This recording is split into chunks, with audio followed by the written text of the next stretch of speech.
Assalomu alaykum kitob qimir do'stlar. Uyg'ur TV'ning roman o'qish programmasiga xush keldinglar. Tövəndə sizlərə yazğıçı Habibullah Ablamitning Muz tutqan daryo nomli romanining 23-cü qismini anlatışqa başlaymiz. Yaş xanım gapning bək uzurab, özünün erişməkçi bolğan cavabıga texniç ega bolalmaqanligidan ish pushqandek qilib, bovayning sözünü yana kəsdi. Bova, mən senin böğür doğrusu sözləvatqanlarını kitaplardan köp oqıgan. Qeni etqini, juvuning puchuq peşi bilan böğrünün zada nima münasibati var? Bovay bu savolga javob berishdan avval oldiga burilib, so'zilib yotgan qarliq yo'lga bir qarab etgandan keyin so'zini davom qildi. Qizim, bu sal uzun hikoya. Sen parangning beliga tepmay oxirigacha angla. Qara qizim. Kech kuzlarning biri edi. Men buning xuyum bo'yicha taqqa o'g'lash uchun chiqdim. Bundaq mezgillarda daraxtlar yaproq tashlab, o't cho'plar qurib, tog'lar taqirlashib ketadi. Shu vajidan ovni pamlash va uni o'g'lash osonga tushadi. Men shu chaqda hech ikkilinib o'tirmayla, etimni to'qib, ov miltiqimni dolamga esib, mushu jovini egarning orqasidagi g'anjoq obdan tengib yo'lga chiqdim. Afsus, kech kuzda tog'ning havosi tez o'zgaradi. Agar o'zgardigan bo'lsa, qishdimi battar judum bo'lib ketadi. Hatto hashbashtigacha bo'lgan orliqda butun tog' oppoq qor bilan qoplanib, yo'llarmi tamoman etilib qoldigan falokatlar yuz beradigan ahvol bo'lib turadi. Mush vajidan har ehtimolni ko'zda tutib, juvini elib olgan edim. Mazkur juva men uchun ham issiq yepincha, ham kashda o'rnib yotadigan yotqan hisoblanadi. Shundoq qilib, dilmuq teg'iga yetib bordim. Men borgandimı hozir biz ko'zlab ketayotgan chegaraga yaqin Shunqar qo'lni ko'zlab mangdim. Tog'ning kungay tarafi biz tarafga, taskay tarafi Qozog'istonga qaraydi. Bu tog'lar bo'rlarni qo'g'daydigan eng yaxshi joy bo'lib qolmay, balki biz Uyg'urlarni ota-onam zamonasidan tortib qo'g'dab kelayotgan, bosh sig'diradigan joy edi. Bu yoqda jonlar tahdidga uchragan Uyg'ur va qozoqlar u yoqqa o'tadi. U yoqda jonlarni tahdidga uchraganda bu yoqqa qochadi. Ana shundoq qechib yurib hayotlikni saqlab kelayotganlar qatorida bo'rlarmi bor edi. Ularmi biz xalqdek u yoqdan bu yoqqa, bu yoqdan u yoqqa qechib nasllarni ta bugunga qadar davomlashtirib kelyotdi. Agar bu tog'lar bo'lmay o'rnida tub-tuz suzdanlik bo'lgan bo'lsa edi, u yoqdan bu yoqqa yoki bu yoqdan u yoqqa jon saqlab qolish uchun o'tish asla mumkin emas edi. Chunki ikki tarafning qurolli askarlarining to'saqlardan o'tish mumkin bo'lmaydi. Demak, biz uchun mazkur tog'lar nihoyatda yaxshi mudofialanish qurg'iniga o'xshaydi. U bizni va bo'rlarni xatardan, dushmanning o'qidan qo'g'dab, doim o'z qo'yniga elib keldi. Mana bugungi kunda sen mushu 5 yoshlik o'g'ling bilan shu tog'dan o'tmoqchi bo'lyapsan. Ammo ishonamanki, sen cho'qim bexatar u yoqqa o'tib ketasan. Ko'nglim to'yib turyotdi. Xuddi sana bir ilohiy qo'l yordam qildigandekla bir tuyg'u ichimni yo'ritib turyotdi. Yeni gapdan qayib ketdim. Ha rost, yeni desam, yeni shu gap. Bu tog'lar almisaqdan tortib bizning yo'lanchikimiz bo'lib keldi. Ya'ni mayli Sodir palvon bo'lsin, mayli No'zugum bo'lsin, mayli G'ani Botir bo'lsin, hammasi mush tog'larni o'zlariga makon qilib, dushmanlarimizning jajasini berib kelgan. Bu qatim bu tog' sizlarga hamroh ham boshpanoh bo'ladi. Men ana shu ang oxirgi o'g'i chiqqan chig'imda kechqurunga yaqin qattiq shivirg'an chiqib, hamma yerda qora uchqunlari uchib yurishga boshladi. Shu chaqda muni juva uchamda bo'lg'ashqa tumchuqimni juvining ichiga tiqib, o'g'lig'an 7 yo'l to'shqanni miramga esib, qo'limda miltiqimni tutgan holda etimni bog'lab qo'ygan tog' bag'riga qarab tushib ketayotsam, quliqimga bir narsaning ingrigan ovozi anglandi. Mazkur ovoz xuddi qattiq azobga chidamagan bir jonivorning nola qilayotgan ovoziga o'xshaydi. Men qadamimni to'xtatib, quliqimni ding tutib, tovush chiqqan tarafni tingshidim. Qarasam, rostdan bir jonivorning ingrigan ovozi ekan. Buning bilan tez-tez qadam tashlab, o'sha tovush chiqqan tarafga qarab mangdim. Ozroq mangmayla nimani ko'rding demamsizlar. Shunda qarasam, oldim qonga minib yotgan bir bo'ri turmamdi. Meni shu chaqda aşı börünün altın qo'ng'iranglik terisi rosa issiq juvo bo'ldigan bo'ldi deb o'yladi deb qolmanglar. Yo'q, unda xiyol zinhor aqlimdan kechmadi. Undaqda nimani o'yladim demsizlar? Men uni qanday qilib qutuldirib olishni o'yladim. Hech ikkilinib turmayla uning yeniga ehtiyot bilan keldim. U yaralangan yerini men ko'rsatayotgandek qilib, menga shunchalik chorasiz holda talmirib qaradi. Uning bir jup kulrang ko'zlaridan shunchalik muhtojlikning alomatlari chiqib turadiki, tasli qoldim. O'z bolamga etilgandek etilib berib, uni bag'rimga bosqani. Lekin u baribir bo'rida. Darhol aql o'shimni yig'ib pam bilan, ehtiyot bilan uning qonga milangan o'ng orqa putiga qo'limning uchini asta tekkizdim va narining yaralanganligini va nima bilan zahmlanganligini bilmoqchi bo'ldim. Qo'lim uchi tiga tegmayla u shunchalik sat silkindi va bir ingrabda ko'zini yumdi. Men nima qilarimni bilolmay bir pas o'tirib qolgandan keyin darhol o'zimni o'ngchi bilib, uni inchiklik bilan yana tekshirdim. Qarasam uning putiga o'q tekkan ekan. Taliga nafsi tex kesilmabdi. Ammo lekinza yara eg'izining ko'p qon eqib ketganlik sababidan holsizlanib shu topning o'zida hushidan ketgan edi. Shuning bilan men uni aplik bir joyga ko'tarib opirib, ondan putiga tekkan o'qni chiqaray deb o'yladim-da, juvonni selib uni o'rg'an peti ko'tarib yana pastga qarab mangdim. Azroq mangmayla tog'ning tubidan shoq ayirib chiqqan cho'ng bir qiya toshni ko'rdim va toshning osti qor yomg'irdan daldinishib aplik bir joy ekanligini pamladim. Men bo'rini ashu yerga uxlayotgan bovoq uyg'onib ketmasin deb asta avaylab qo'ygandek pam bilan qo'ydim. Ondan etimni bog'lab qo'ygan yerdan yeyishib akilib, g'anjug'i sirik qil xurjong'i selib olgan kichik keslangan quruq o'tunlarni elib, kichik gulxon yoqdim va yanchiqimdan qo'l yog'liqimni oldim, pichiqimni g'ilabdan sug'urib elib taqildim. Haras, qil xurjunda pokiz bir tal oppoq lungi bor edi. Uning bilan qaynoq suv qachilangan termosni birga elib yenim qo'ydim. Shuning bilan o'zimcha ozroq operatsiyaning tayyorligini tamomlagandek bo'ldim. Bu chaqda yana ichimda bir qo'rqinchli his paydo bo'ldi. Go'yomush oldimda yotgan bo'riga tekkan o'qdan birsi orqa tarafimdan tuyuqsiz kelib, menga tegidigandekla qiyri jinimdan ansirab qoldim. Yana shundaqdimi o'zimni besib bilib, tamkinlik bilan ishni bitirib, bu joydan tezroq ketishni o'yladim. Men darhol qo'l yog'liqim bilan yara eg'izining atrofini tozaladim va pichiqimning uchini o'tda qizitib, dezinfeksiya qilgandan keyin bo'rining yarasiga pam bilan tiqib turib, pichoqning uchini bir irg'itibla o'qni chiqardim. Mazkur o'q mutlaq Xitoy chegara qorovullarining o'qi edi. Ushbu o'q bo'rining pochoq muskulini obdanla zahmlantirgan bo'lg'ashqa, yara eg'izidan to'xtamay qon tamchib turibdi. Men chuqum qonni to'xtatmasam bo'lmaydi. Shu vajidan darhol qo'limdagi pichoqni yana o'tqa tiqib turib, termosdagi suv bilan bo'rining qon eqib turgan jarohatini pokiz yuvib tozaladim va atrofni pokiz surtdim. Bu mashg'ulotlar tamomlangandan keyin cho'g'dek qizargan pichoqning uchi bilan yara eg'izini dog'ladim. Ishqilib ichimda ishni xili obdan aplashtirdim deb o'yladim. Ondan keyin lungi bilan bo'rining dog'langan yarasini tengib qo'ydim. Yana shundaqdimi zodi xotirjam bo'lolmadim. Qarasam qor lapildab yoqil turdi. Bu jonivorning jarohatlangan putiga suv o'tib ketmasin deb o'ylab, juvonning peshini kesib, buning bilan bo'rining yaralangan putini obdan tangdim va ustini kandir shoyni bilan avaylab bog'lab qo'ydim. Va heliqi o'zim ovlagan 7 to'shqanni bo'rining beshiga qo'yib, o'tni yana ulg'aytib yiqib qo'ygandan keyin yo'limga ravon bo'ldim. Menga bundoq qilmay amal yo'q edi. Navoda chorlig'uvchilar kelib qolsa, qeri beshimga bolaning cho'ng kelganligini aniq bilatdim. Dal mush sababdan bo'rini Xudoga topshirib, otning ustida nimkash chuviga o'rnib o'ltirib, uyga amon eson yetib kelib oldim. Ani shu chog'da shu yaxshilikni qilganligim uchun men bilan etim shunchalik shoshilishib ketgan ediki, uyga qandoq tez kelib qolganligimni sezmayli qolgan edim. Ammo uyga yetib kelib olganim bilan as xiyolim ochib o'rdi qolgan edi.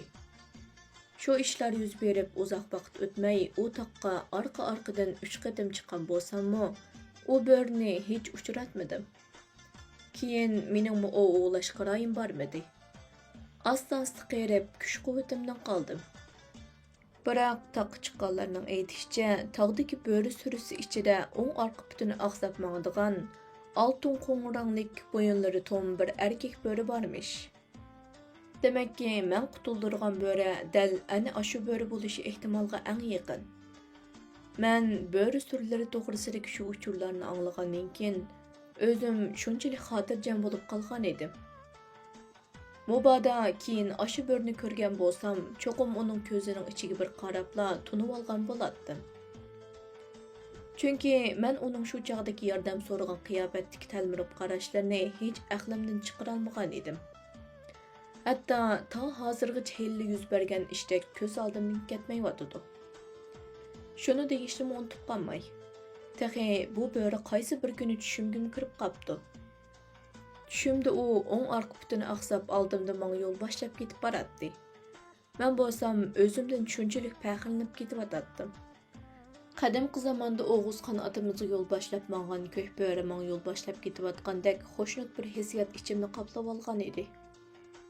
İçimde demek tarix takrorlandi degan gap rost ekan degidekman. Biroq bu hissiyot uzunga bormadi. Birdamdan keyin qarasam, oldimda yo'l boshlab ketib borgan bo'ri shu to'kur oltin qo'ng'ironglik bo'ri bo'lgani bilan men o'zim men emas bo'lib chiqdim. Bo'rining yenda ketayotgan kishi boshqa notanish birisi bo'lib qoldi. Ha texi, yanada gunga ko'rinib turgan bir bolami bor edi. Men yiroqdan ularni ko'rib turibdiman ve arkasının bo'rining hovlishini doğrab, bar kuchim bilan hovlabdiman. Shu chog'da ularga anglataman deb kuchab hovlab, chachrab uyg'onib ketdim. Qarasam, tong etishga oz qolgan ekan. Dal shu damda ichimni shafaqdek yiqimliq bir his cho'lg'ib olgan edi. Ko'nglim parakanda bo'lishning o'rniga shunchalik tiniq turganligini sezgan edim. Ana shu xo'shnut hislar ko'nglimdan hech kechmadi. Egakim bağan siri küçüyüp bugünkü kadar geldi. Ta hazırmı aşı bo'ri oldimga chiqib man qarab ho'lab, qilgan yaxshiligimga rahmat bildirdigandek bilindi. Bunaq deganligim qilgan yaxshiligimga minnat qilib olganligim emas. İchimdan kechgan tabiiy tuyg'ularni sizlar bilan o'rtoqlashyapman. Biroq men afsus. Hozir u bo'ri surlari yo'q. Askarlar allaqachon u bo'ri surlarini teri piran qilib etgan bo'lishi mumkin. Va yoki bo'ri surlari biroqla Qozog'iston taraf ko'chib ketgan bo'lishi mumkin. Mayli nimani demay, u bo'rilar hozir mavjud emas. Jumladan u to'kur oltin qo'ng'ironglik erkak bo'rimi bu dunyodan ko'chib ketgan bo'lishi mumkin. Uning ustiga bo'rilarning ajoyib bir g'alatiqligi bor. Yani bo'rilar och qalib zodi yeydigan narsa topolmaganda shundoq ajoyib bir o'yinni o'ynaydi-ki, u bo'lsa-mu bo'rilar dubdugilak bo'lib to'xtamay tez pirqiraydi. Va uzluksiz piqirash jarayonida qaysi bir holdan ketib boshti qilib tushsa, qolgan bo'rilar uningga etilib borgan peti yeydi va qornini to'yg'izadi. Mana bu bo'ri qonunidir. Cümleden bu rahimsiz ve rahimlik tabiatning qonuniyatlarining jumlasidandir. Demek buningdan shundoq bir yakunga erishimizki, kim ojiz bo'lsa, goh dushmaniga, goh o'z turlariga ham bo'ladi. Gerçi bo'rilar go'shxo'r, tabiiy vahshiy hayvon bo'lganligi uchun bu xil vahshiylikni aqlimizga osonlik qabul qildiramiz. Halbuki insonlar to'xtirib ojizlar qilgan vahshiylikni, yolg'izlikni qandoqmi aqlimiz qabul qilsin? Mana bu hammadan qo'rqinchli inson qonunidir.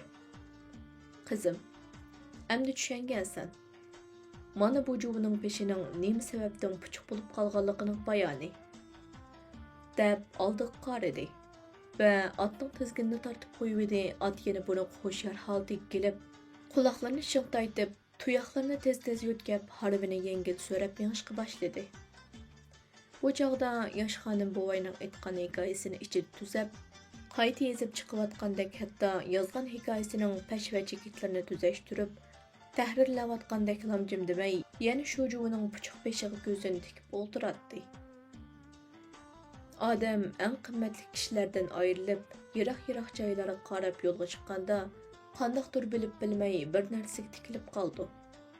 Xuddi ashu hijron azobini tortishga sabab bo'lgan kishining ashu yerda emasligini ochiq bilib tursa-mu, yana shu yerdan ko'zini uzmaydi.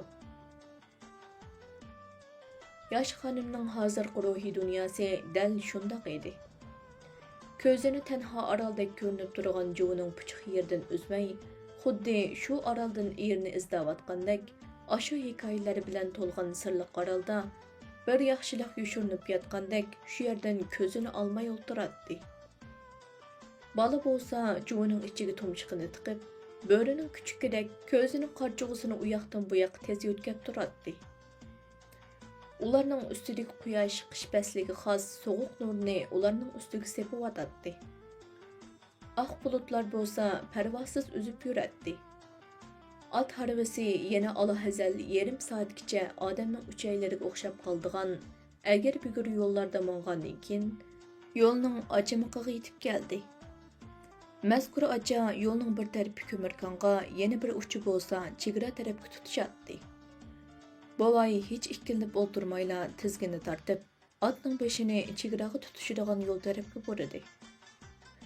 Atmo doim minib kunib ketgan ko'mir konbar yo'lga tortishib yurmay, egisi boshlagan yo'lga itoatmanlik bilan buraldi. Darvaqa u bu yo'llarni mo besh qo'ldek biladi.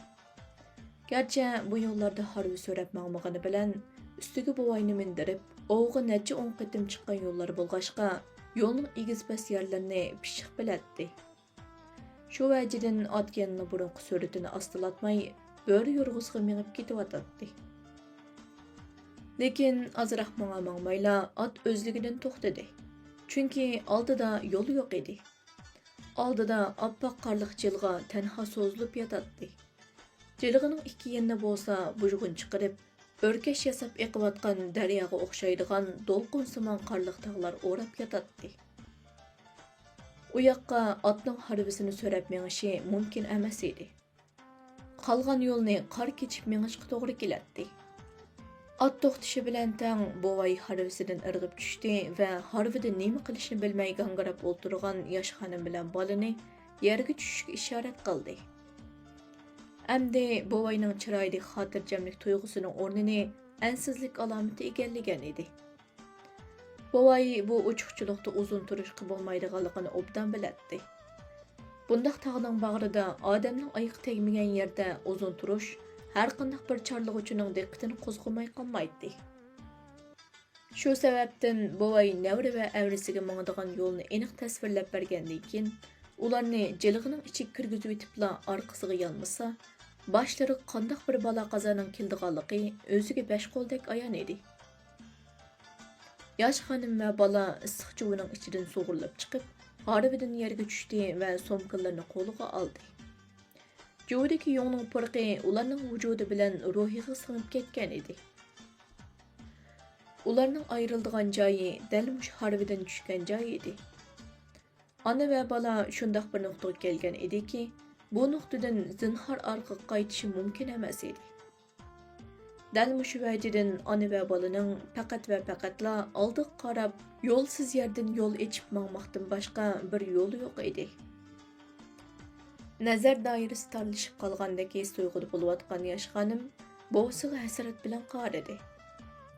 Bovayning pelak yaygan soqol burtlari bilan tanglavlari titrayotdi.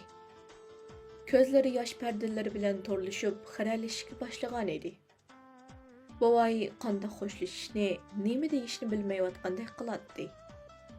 Bo'libmi, mushu ikki yurak parisini qishning sovuqida mushu tog'ning bag'riga tashlab qo'yishga royi bormayotgan edi. Biroq qaror ilinib bo'ldi. Deyildigan so'zlar so'zlanib bo'ldi. Nasihat va choralar bayon qilindi. Duolar o'qilib bo'lgan edi.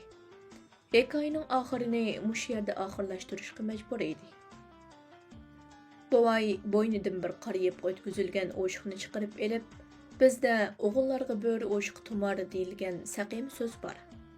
Bu bo'ri o'shiqi sana yo'lda hamra bo'lsin, deb bolaning bo'yniga esib qo'ydi. Bola hayronlik bilan bo'ri o'shiqini uyon-buyon o'rib, taksini kichik barmog'i bilan silab qo'ygandan keyin yana bir o'rib olchusiga qarab qo'ydi-da. Ondan o'shiqni qo'yniga tiqib turib, "Rahmat bova, senmi omon bo'l" deb tatliq kuldi. Bu chaqda buvayning nursiz ko'zlarida yosh agidi. U nevrisiga qarab turib, "Qizim, oldinlardagi jilg'i yo'li bilan ozroq ma'gandan keyin sol taraf qayrilgan yana bir tor jilg'i yo'li ko'rindi. Aş yo'lni bo'ylab udulmangsanglar, ko'zlagan nishoninglarga yetisizlar. Eng yaxshisi tez yo'lga chiqinglar. Qarang'u tushguncha chegaraga tutishadigan joyga berib bilib, aplik bir o'nkirni tepib panohlaninglar.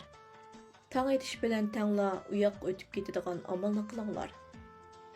Ulug' egam sizlarga boshpanoh bo'lsin" deb ko'zlarida obitin beri saqlab kelgan mehrlik yeshini qo'yibdi. Buvayning ko'z chanoqlaridan oqqan yoshlar qardek oqargan soqol bulutlarini ho'l qilib yetib boradi.